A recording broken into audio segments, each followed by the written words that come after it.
ala Rasulillah. Check. How important is for us to go to the villages for the non-Muslims to do da'wah, like the way you are doing here? We're also doing this, the same thing in the villages in Ghana, Nigeria. How important it is in Islam? Oh, okay. Excellent question, brother. MashaAllah, may Allah reward you for asking such a beautiful question. Alhamdulillah. As we know, Allah subhanahu wa ta'ala, we always start off answering any question, we always want to refer back to Allah first, and then what the Prophet Muhammad said about it, and then what the companions did about it. Alhamdulillah, that's our deen. So Allah subhanahu wa ta'ala, He tells us in the Quran about the importance of giving da'wah, of sharing the message. In numerous verses in the Quran.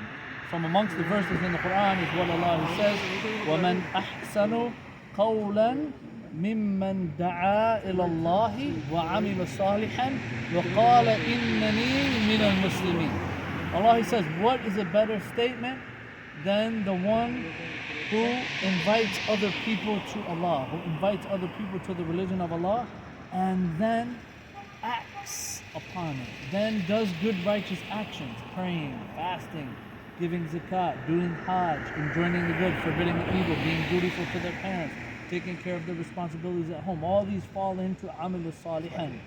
And then the most important of those, وَقَالَ إِنَّنِي مِنَ الْمُسْلِمِينَ, and confirming and affirming and being proud of your identity as a Muslim, saying, I am a Muslim, I am the one who submits to Allah subhanahu wa ta'ala. That is important, especially here in America, where we're living in a non-Muslim country, and it may be important in Africa as well, where, I don't know, Ghana, if the demographics, if Muslims are the majority, I think they are. No, the Christians are the majority. Okay, the Christians non-Muslims, not Christians. Okay, non-Muslims are the majority, so Muslims are the minority. So Muslims may have a similar situation. They may be a minority. They may be in some situations where they're afraid to show their Islam. So in that verse we find right there that showing who your identity and being proud of your identity as a Muslim is one of the main fundamentals of the deen. And then we have what Allah subhanahu wa ta'ala, He says in the Quran as well about if we just ponder and think about when the Prophet Muhammad received the first revelation. He was in the cave of Hira in Mecca with all of the social ills, fornication, people worshipping other than Allah, people worshipping idols, people taking the advantage of orphans, taking advantage of women, killing young girls when they were born because they didn't want to have females for daughters, and scared that when they would grow up they would be taken advantage of, and all of the things of the pre-Islamic times. There were many social ills that were occurring in Mecca at the time that the Prophet Muhammad received the revelation. But the first thing Allah started off with was what? Read. Ikra. The importance of the Muslims educating themselves.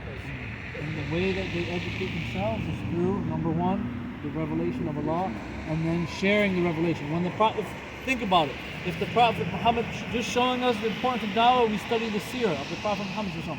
Imagine if the Prophet went up to the cave by himself, the angel Jibreel came to him and told him to read, and he just sat in the cave for the rest of his life. Islam would never have reached us. He wouldn't have come down, went to his wife Khadija and told him what happened in the cave, and then he said, cover me. He was frightened, from meeting this great angel Jibreel. But he conveyed the message. Khadija, he told his wife Khadija, who accepted the message. Then he told his best friend Abu Bakr as-Siddiq about the message. He accepted Islam. Then Ali ibn Abi Talib, the youth, his cousin, right? Then he told Zayd. Then he told some of the other companions. So sharing the message of Islam is a responsibility for all of us. And then we have in the hadith, the Prophet ordered all Muslims, convey upon my behalf, even if it is one verse, even if it is Bismillah. Just teaching somebody that. Somebody might say, well, I can't give da'wah, I don't know Arabic. Do you know Bismillah? I don't know about Arabic. Even little either. kid, 3 years old. 3 years old knows Bismillah. What do you say before you eat?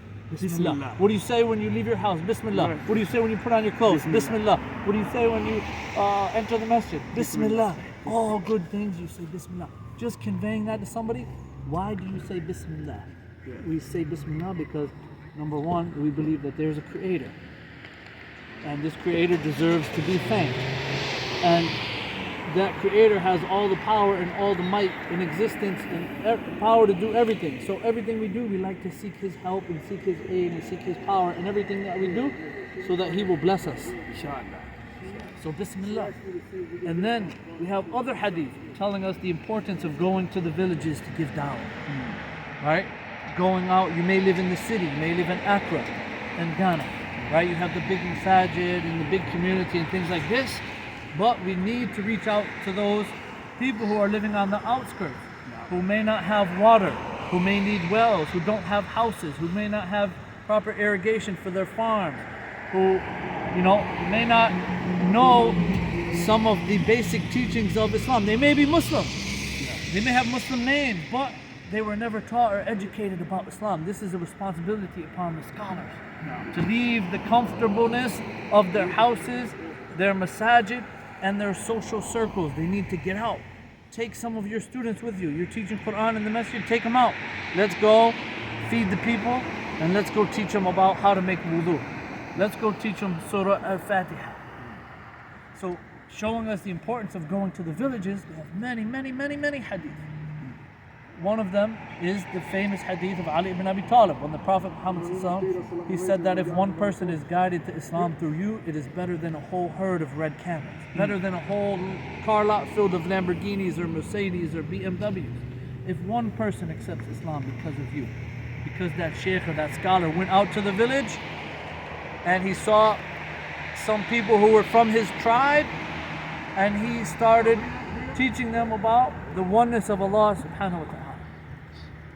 They might already know that there is a creator, but they may have lost the path of how to get closer to that creator. So it just needs some adjustment. Just how Allah, he mentions in the Quran, he asks rhetorical questions like, who? He knows that the pagan Arabs, they knew that there was a creator, but they had a problem in who they were directing their worship to. They thought that the idols were getting them closer to Allah. So Allah, he asked, who created the heavens and the earth and everything in between them? And they will say, Allah. So why don't you thank him? Why don't you praise him? Why don't you worship him? So that's a technique that we can use. And another great hadith that I can recall is when the Prophet Muhammad ﷺ sent the great companion Mu'adh ibn Jabal, one of the great companions, who upon his hands the majority of the people in Yemen left Judaism, which they were upon, or the other religions that they were upon. The Prophet Muhammad ﷺ, he told him, he says, indeed, you are going to go to the people of the book. The people of the book are residing in Yemen, which is south of Saudi Arabia. And let the first thing you call them to is what? La ilaha illallah. If they confirm that, if they affirm that, then tell them that Allah has made obligatory upon them 5 prayers a day. And if they start praying 5 times a day, then tell them that Allah wants the rich to pay a portion of their money to the poor. Zakat.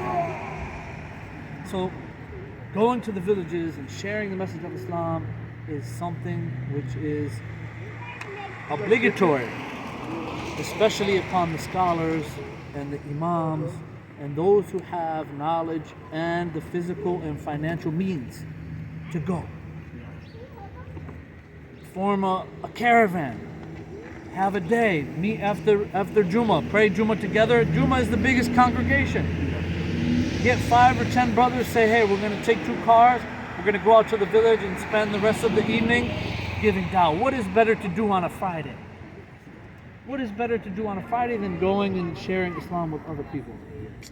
That is when the supplications are answered on Friday. The Prophet Muhammad ﷺ, he says on Friday there is a time in which when the Muslim supplicates, the supplication is never rejected. Imagine you're out there in the village with people who may have little or no knowledge about Islam, and people accept Islam because of you who went out there. Allah answered your dua. Oh Allah, enable one person or the whole village to accept Islam because of us. And imagine, do you think Allah will reject your dua on that day, on Friday, when you put forth the effort? Of course not. but we have to take the effort. We can't just sit in our masajid and say, oh, you know, Islam will reach them in the village. There might be some villages, they don't have electricity 24 hours a day.